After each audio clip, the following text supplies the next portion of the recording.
किमाड़ी के इलाके लगारी गोट में फैक्ट्रियों के धुएं से खवातीन और बच्चों समेत 18 से ज़ायद अफराद की अमवात के बाद इलाके में खौफो हरास फैल गया। डीसी किमाड़ी मुख्तार अबड़ो कहते हैं कि मेडिकल टीम ने सैंपल टेस्ट के लिए भिजवा दिए हैं। रिपोर्ट आने के बाद हतमी राय कायम की जाएगी। तहकीकात मुकम्मल होने तक फैक्ट्रियाँ सील रहेंगी। मजीद इस पर जानते अपने नुमाइंदे सादत हुसैन से, जो इस वक्त मुतासरा इलाके में मौजूद है। जी सादत, बताइएगा। जी बिल्कुल, इस वक्त मैं डिस्ट्रिक्ट किमाड़ी लगारी गोट में मौजूद हूँ और ये वही गोट है जहाँ पे पुरस्रार तौर पे 20 लोगों की अमवात का वाक़या सामने आया है। साथ ही जब ये ख़बर जो है निकली तो डीसी किमाड़ी की जानिब से जो है एक्शन भी लिया गया और इस गोट के अंदर जो फैक्ट्रीज थी उसको सील भी कर दिया गया है। मेरा कैमरामैन वाहिद आपको दिखाया कि मैं उसी फैक्ट्री के बाहर मौजूद हूँ जहाँ प्लास्टिक जलाया जाता था, जिसकी वजह से यहाँ इलाके मकीनों के मुताबिक बताया जाता है कि उससे निकलने वाला जो जहरीला धुआं था उससे यहाँ पे बीमारी फैली और अमवात का वाक़या सामने आया है। यहाँ पे डिस्ट्रिक्ट किमाड़ी की जानिब से ऑपरेशन किया गया है और इस फैक्ट्री को जो है पूरी तरीके से सील कर दिया गया और इसके अंदर जो सामान था वो सामान जो है बाहर की तरफ जो है यहाँ पे रखा हुआ है। मेरा कैमरामैन वाहिद आपको दिखाया कि सामान इस वक्त मौजूद है यहाँ पे और ज़्यादातर जो इसमें जो मटीरियल है वो प्लास्टिक का मटीरियल है और यहाँ पर बताया यही जाता है कि यही मटीरियल जो है वो अंदर जलाया जाता है, जिसकी वजह से जो है यहाँ पर बीमारी फैली है। जब हमारे इलाका मकीनों से मज़ीद बात हुई तो उनका ये कहना था कि इस वक्त भी इसी इलाके के अंदर जो है 40 अफराद जो हैं वो अभी भी जो है शदीद बीमार हैं। जब डीसी किमाड़ी ने एक्शन लिया तो उसके बाद उन्होंने जो है मेडिकल टीम भी तश्कील दी थी। मेडिकल टीम ने इस गोट का दौरा किया और यहाँ पे जितने भी बीमार लोग हैं और बच्चे हैं उनका जो ब्लड सैंपल लेके इस बात का तयन करने की कोशिश की गई है कि आया कि ये जो अमवात हुई हैं और ये जो बीमारी फैली है क्या ये वाकई जहरीले धुएँ के अखराज होने से ही फैली है या फिर वजह कुछ और है। और साथ साथ डीसी किमाड़ी की जानिब से ये भी बताया गया कि अगर ये बात साबित हो जाती है कि ये जो अमवात और बीमारियां इस जहरीले धुएं की वजह से हुई है तो इन फैक्ट्रीज़ के खिलाफ जो है सख्त से सख्त कार्रवाई की जाएगी। जी। तर्जुमान सिंध हुकूमत मुर्तज़ा वहाब ने कोरंगी और इब्राहिम हैदरी के मुख्तलिफ इलाकों का दौरा किया है। मुर्तज़ा वहाब का कहना था कि इंशाअल्लाह कराची का आने वाला मेयर भी जियाला होगा। Chairman Peoples Party Bilawal Bhutto Zardari की क़यादत में तरक्की का ये सफ़र यूं ही जारी रहेगा। मज़ीद तफसीलात मोहम्मद कामरान की इस रिपोर्ट में।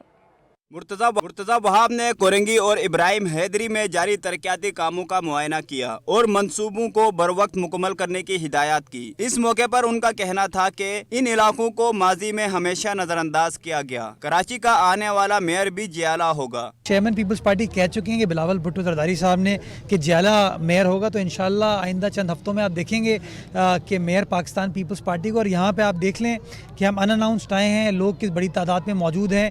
जिस तरह MP साहब फरमा रहे थे वो इलाके जो कि माजी में जहाँ इस तरह का काम हो नहीं पाता था और आज माशाल्लाह आप देख सकते हैं। प्रोजेक्ट डायरेक्टर नज़ीर मेमन ने ब्रीफिंग दी और कहा कि तमाम प्रोजेक्ट 2 माह में मुकम्मल हो जाएंगे। पूरा प्रोजेक्ट जो है शेरपाव कॉलोनी भी इसमें है, इब्राहिम हैदरी भी है, उमर कॉलोनी भी है। आप देखेंगे ये एक मुकम्मल वो एरिया है जो पहले महरूम रहा है बुनियादी सहूलतों से।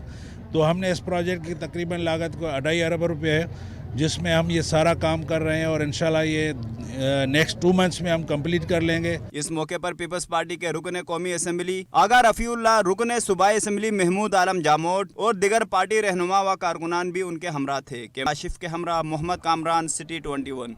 चाहते हैं मेयर पीपल्स पार्टी और डेप्यूटी मेयर जमात इस्लामी का हो। सूबाई वज़ीर नासिर शाह ने वाज़ेह कर दिया, कहा कराची के लिए मिलकर काम करना चाहते हैं। गवर्नर सिंध कामरान टिसोरी कहते हैं पीपल्स पार्टी और जमात इस्लामी की जोड़ तोड़ में जो नतीजा आएगा हम साथ खड़े हैं।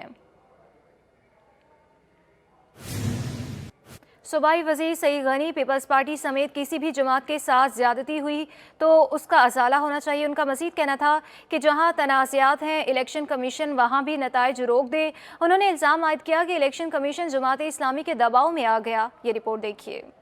सिंध असम्बली में PP रहनुमाओं के हमरा प्रेस कॉन्फ्रेंस के दौरान सूबाई वजीर सईद गनी ने कहा कि इलेक्शन कमीशन ने मजीद 3 UCs का नतीजा रोका है जो इंतहाई अफसोसनाक है। इलेक्शन कमीशन जमात इस्लामी के दबाव में आकर कराची की बल्दियाती इंतखाबात मुतनाज़ा ना बनाए। TV चैनल्स पर यह पता चला कि कल 3 और यूनियन कमेटीज़ हैं जिनके नताइज रोक दिए गए। लेकिन मैं ये समझता हूँ कि इलेक्शन कमीशन बहुत बेहतर अंदाज में अपना काम कर रहा है, लेकिन इस किस्म की चीज़ें जमात इस्लामी के दबाव में या उनकी फरमाइश पे करके एक अच्छे इलेक्शन को मुतनाज़ा ना बनाए। सईद गनी का कहना था कि पीपल्स पार्टी समेत किसी भी जमात के साथ नाइंसाफ़ी हुई तो इसका ज़ाला होना चाहिए। उम्मीद है इलेक्शन कमीशन अपने इख्तियारात के मुताबिक इन मामलात को देखेगा कि अगर कोई उम्मीदवार ये महसूस करे कि उस हलके का जो नतीजा है वो दुरुस्त नहीं है और उसका कोई उस पर एतराज़ हो तो वो दोबारा गिनती का ऑर्डर दे सकता है। ये सिर्फ और सिर्फ रिटर्निंग अफसर के पास इख्तियार और किसी के पास नहीं है इलेक्शन के बाद। सईद गनी का मजीद कहना था कि कराची के बल्दियाती इंतखाबात में पीपल्स पार्टी के नताइज बख्श हैं, जबकि ज़िला वस्ती में हमारी तवक्कात ज़्यादा नहीं थी। MKM पाकिस्तान की राबिता कमेटी और रहनुमाओं की जानिब से शहर के मुख्तलिफ टाउन्स के तंजीमी दौरे दूसरे रोज़ भी जारी रहे। राबिता कमेटी का कहना है कि सिंध के अवाम ने MKM पाकिस्तान के बाइकआउट की हिमायत करते हुए बल्दियाती इंतखाबात को मुस्तरद किया। डेप्यूटी कन्वीनर नसरीन जलील, वसीम अख्तर और फारूक सत्तार ने लाइन्स एरिया, महमूदाबाद समेत मुख्तलिफ इलाकों में मुलाकातें की। डेप्यूटी कन्वीनर अब्दुल वसीम, रुकन राबिता कमेटी और वफाकी वज़ीर सैयद अमीनुल हक ने बल्दिया और पाक कॉलोनी टाउन का दौरा किया। अनीस कायम खानी ने शाह फैसल मॉडल कॉलोनी और डिस्ट्रिक्ट मरीर में मुलाकातें की। राबता कमेटी का कहना है कि गुज़श्ता बल्दियाती इंतखाबात गैर कानूनी हल्का बंदियों पर हुए जो आवाम के आइनी हक पर डाका डालने के मुतरादिफ है। सूबाई इलेक्शन कमिश्नर एजाज अहमद चौहान ने सेंट्रल पुलिस ऑफिस कराची का दौरा किया और IG सिंध गुलाम नबी मेमन से भी मुलाकात की। सूबाई इलेक्शन कमिश्नर एजाज अहमद चौहान दौरे के दौरान IT माहिरीन के हमरा सेंट्रल पुलिस ऑफिस के मरकजी कमांड एंड कंट्रोल सेंटर भी गए। एजाज अहमद चौहान ने IG गुलाम नबी मेमन से मुलाकात में लोकल बॉडीज इलेक्शन के फ़ेज़ 1 और 2 के दौरान सिंध पुलिस के मजमूई सिक्योरिटी इक़दामात को भी सराहा। IG गुलाम नबी मेमन ने कहा कि सिंध पुलिस ने हमेशा अवाम के जानो माल की तहफ़्फ़ुज़ की। गवर्नर सिंध कामरान टिसोरी ने कराची की तरक्की के लिए कमर कस ली। KMC से 5 साला मंसूबा तलब कर लिया। एडमिनिस्ट्रेटर कराची सैयद सैफुर्रहमान KMC के कामों, वसाइल और मसाइल से मुतालिक ब्रीफिंग दी। बताया शहर की 27% ज़मीन KMC के कंट्रोल में है। 47 पार्क और 106 सड़कों की देखभाल जिम्मेदारी है। गवर्नर सिंध की KMC अफसरान को शहर की बेहतरी और तरक्की के लिए भरपूर मेहनत की हिदायत। KMC के रेवेन्यू में इजाफे के लिए इक़दामात पर भी जोर दिया। पाकिस्तान रेलवे ने 5 माह के बाद ग्रीन लाइन ट्रेन को कराची से बहाल कर दिया। DC रेलवे शाहिद का कहना है कि जो सहूलियात ग्रीन लाइन में दी जा रही हैं वो पाकिस्तान की किसी और ट्रेन में मुयस्सर नहीं। मज़ीद जानते हैं ताहा मलिक से। जी बिल्कुल, आज जो है वो पाकिस्तान रेलवे की जानिब से जो है ग्रीन लाइन का इफ्तिताह किया जाए। सैलाब के बाद इसको बंद कर दिया गया था। हमारे साथ पाकिस्तान रेलवे से शाहिद हुसैन साहब मौजूद हैं। सर, मुझे बताइएगा कि इस जो ट्रेन की खसूसियात क्या क्या है? ये जो नई कोचेज़ हमने मंगवाई हैं चाइना से, ये जदीद कोचेज़ हैं। इसमें top of the line facilities हैं, इसमें वाईफाई है, इसमें LCD लगी हुई हैं और कॉम्प्लीमेंट्री खाना है। इसका टाइम जो है ना कम से कम रखा गया है और ये फास्ट ट्रेन है और इसकी पंक्चुअलिटी का भी ख्याल रखा जाएगा। रेलवे में एक शिकायत मौसूल होती है कि टाइम पर जगह पर पहुंच नहीं पाती है ट्रेन, और दूसरा ये कि उसकी जो मयार है वो वक्त के साथ गिर जाता है। ऐसी कोई शिकायत तो देखने इसमें इंशाल्लाह कोई ऐसी कोई चीज़ नहीं होगी। इसको बाकायदा मेंटेन किया जाएगा और इसकी पंक्चुअलिटी का भी ख्याल रखा जाएगा। जी बिल्कुल, शाहिद हुसैन साहब हमारे साथ मौजूद थे जिनका कहना था कि पंक्चुअलिटी को बरकरार रखा जाएगा और जो इसकी क्वालिटी है उसको भी बरकरार रखा जाएगा, चाहे वो खाने के हवाले से हो या फिर जो इसकी जो एंटरटेनमेंट की जो फैसिलिटीज़ हैं, वाईफाई हैं, LCDs हैं इसके अंदर मुहैया की जा रही हैं, उन तमाम को बरकरार हुए इसको एक टॉप ऑफ द लाइन जो है वो पाकिस्तान रेलवे के लिए रखा जाएगा। जी, अब बात करें डॉलर की, तो डॉलर की कीमत को ब्रेक ही नहीं लग रहे। एक दिन में अमेरिकी डॉलर 7 रुपये 17 पैसे महंगा होकर 262 रुपये 60 पैसे की बुलंद सतह पर पहुंच गया। तारीख में पहली बार 2 रोज़ में इंटरबैंक में डॉलर 31 रुपये से ज़ायद महंगा हो गया। ओपन मार्केट में भी डॉलर 7 रुपये महंगा होकर 269 रुपये की बुलंद सतह कायम कर दी। रुपया डॉलर के सामने बिल्कुल ही बेबस हो गया। एक दिन में 7 रुपए 17 पैसे महंगा होकर इंटरबैंक में डॉलर 262 रुपए 60 पैसे की बुलंद तरीन सतह पर आ गया। तारीख में पहली बार 2 रोज में इंटरबैंक में अमरीकी डॉलर 31 रुपए 71 पैसे महंगा हो चुका है, जिससे पाकिस्तानी रुपए में बैरूनी कर्जों में 3800 अरब रुपए का बोझ बढ़ गया। माहिरीन का कहना है कि डॉलर महंगा होने से ब्लैक मार्केट का खात्मा होगा। पाकिस्तान के इम्पोर्टर थे, एक्सपोर्टर थे, उनकी डिमांड ये थी कि हमें मार्केट रेट दिया जाए तब हम अपनी एक्सपोर्ट प्रोसीड लेके आएंगे। इस वक्त 8 से 10 अरब डॉलर उनके बाहर पड़े हैं और यही फैसला किया कि जो इस वक्त जो आपने देखा हमारा एक ही टारगेट था कि ब्लैक मार्केट को ख़त्म किया जाए और उसके रेट को नैरो किया जाए अल्लाह का शुक्र है उसमें आज हम कामयाब हैं। ओपन मार्केट में यूरो 7.5 रुपए महंगा होकर 286 रुपए 50 पैसे पर बंद हुआ। बरतानवी पाउंड 5 रुपए महंगा होकर 226 रुपए की बुलंद सतह कायम कर दी है। ओपन मार्केट में इमारती दिरहम 1 रुपए महंगा होकर 73 रुपए और सऊदी रियाल 90 पैसे महंगा होकर 71 रुपए की सतह कायम कर दी है। अशरफ खान, सिटी 21। डॉलर के साथ सोने की कीमत ने भी तमाम रिकॉर्ड तोड़ दिए। 1 तोला सोना 7,000 रुपये इजाफे के बाद मुल्क की तारीख में पहली बार 2 लाख रुपए से भी तजावुज़ कर गया। सोने के दाम सुनकर तो ख़वातीन के होश उड़ गए। कहती हैं इतनी महंगाई है, सोना कैसे खरीदें।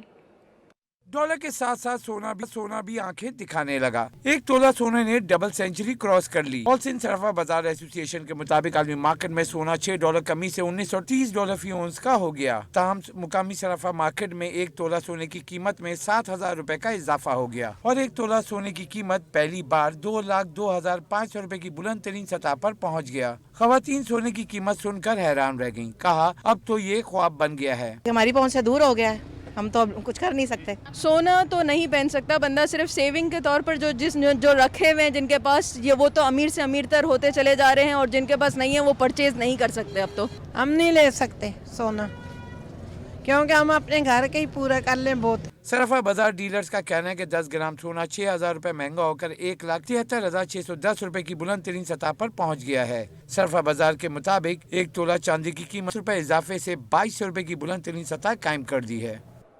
अब बात करें महंगाई की तो बेकाबू डॉलर महंगाई के तूफान में इजाफे का सबब बनने लगा। होलसेल की सतह पर दालों की कीमतों में एक हफ्ते के दौरान 20 से 120 रुपए किलो तक इजाफा हो गया। डॉलर की उड़ान ने महंगाई में इजाफा कर दिया। शहरियों की पहुंच से दालें भी दूर होने लगी। होलसेल की सतह पर काली मसूर 20 रुपए इजाफे से 215 रुपए, दाल चना 30 रुपए बढ़कर 225 रुपए और दाल मूंग 40 रुपए इजाफे से 250 रुपए किलो हो गई। अरहर की दाल 20 रुपए इजाफे से 400 रुपए, जबकि लाल मसूर 35 रुपए इजाफे से 240 रुपए किलो तक पहुंच गई। शहरी कहते हैं कि महंगाई ने बुरा हाल कर दिया है। आलम यह है कि अब दाल खरीदना भी मुश्किल हो चुका है।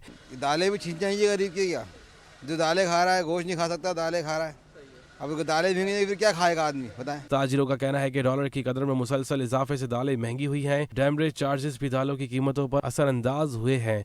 मसूर की दाल देखो ना, 205 रुपए किलो थी आज से 3 दिन पहले। डॉलर के बाद आज मजीद 240 रुपए मील वाला बोल रहा है। माश दाल मजीद बेहतर, हर चीज में 20-20 रुपए किलो बढ़ गई। ताजिरों का हुकूमत से मुतालबा है कि दालों के कंटेनर से मुतालिक दरपेश मसाइल को फौरी हल किया जाए, डॉलर की कीमत पर फौर पाया जाए ताकि अशिया की खरीदारी आसान हो सके। होलसेल ग्रोसर्स एसोसिएशन के चेयरमैन अब्दुल राऊफ इब्राहिम ने कहा है कि 2 रोज़ में डॉलर 32 रुपये महंगा होने के बावजूद दालों के कंटेनर्स की क्लियरेंस नहीं हो रही। बैंक्स डॉलर नहीं दे रहे। अब दालों का 15 रोज़ का स्टॉक रह गया है। जल्द मामला हल ना हुआ तो रमज़ान में दालों की शदीद किल्लत हो सकती है। डॉलर और पोर्ट चार्जेस की वजह से दरामदी दालों की कीमत में 25% का इजाफा हो चुका है। डॉलर के बढ़ जाने के बावजूद दालों के कंटेनर रिलीज नहीं हो रहे हैं। बैंकें डॉलर दे ही नहीं रही हैं।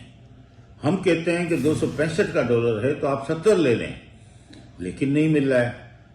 अब सवाल ये रहा कि हमारे पास 15 दिन का स्टॉक है दालों का, और दालों की शिद्दत और किल्लत ये बहुत ज्यादा होगी, क्योंकि रमजान का बाबरकत महीना आ रहा है। उसमें दालों की कटिंग, बेसन और चने दाल की कटिंग ओवर होती है, जो साल में नहीं होती, वो सिर्फ 1 महीने में होती है। तो बराए मेहरबानी इस मुल्क पे रहम करें और एक बेसिक आइटम जो अवाम का है, जिसको आप समझते हैं कि आटा और दाल, ये एक बेसिक खुराक है और एक दाल में 40 आदमी 1 किलो में खा सकते हैं। डिटेंशन डेमरेज की मद में जो डेमरेजेस की ऐलान किया गया था, डेमरेजेस का कि माफ कर दिए जाएंगे, वो भी नहीं हुए और डिटेंशन अलग खड़े हैं। 25% जो मालियत है दालों की, उस पर डिटेंशन की मद में और डेमरेजेस की मद में इजाफा हो चुका है और डॉलर अलग बढ़ चुका है। तो ये महंगाई आसमान को छुएगी, आसमान को भले छुए लेकिन नायाब तो ना हो जाए ना। एक चीज आप फौरन रिलीज करें, ये जो इंटरनेशनल बाजार हैं बहुत कम रेट हो चुके हैं, लेकिन हमारे यहाँ जो डॉलर ना मिलने की वजह से जो कंटेनर 7,000 की तादाद है, अगर ये फौरन रिलीज हो जाएं तो बाजारों में करेक्शन भी आ जाएगा और ये 100 रुपए से 50 रुपए किलो कम भी हो जाएंगी दालें। फौरन फिल्टर करें। महंगाई ने गरीब आवाम की चीखें निकलवा दी। कभी आटा महंगा तो कभी गोश्त पहुंच से दूर हो जाता है। मुर्गी का गोश्त खाना भी गरीब आवाम के लिए ख्वाब बन गया। ब्रायलर मुर्गी का गोश्त 60 रुपये महंगा होकर 560 रुपये किलो हो गया। मौशी बहरान और महंगाई की लहर में दीगर अशिया खुरनोश की तरह शहर कायद में मुर्गी की कीमत भी उतार चढ़ाव देखने में आया। रवां हफ्ते फ़ी किलो मुर्गी के नर्ख में 20 से 60 रुपये तक का इजाफा हो चुका है। कीमतों में मजीद इजाफे का भी खदशा जाहिर किया जा रहा है। शहाबुद्दीन मार्केट के दुकानदारों का कहना है कि मुर्गी का गोश्त 500 रुपये फ़ी किलो से बढ़कर 560 रुपये, जबकि जिंदा मुर्गी 360 रुपये से बढ़कर 380 रुपये किलो हो गई है। वहाँ मौजूद शहरी का कहना है कि दीगर अशिया की तरह मुर्गी की कीमत भी आसमान से बातें करने लगी। हम वापस आएंगे इस ब्रेक के बाद।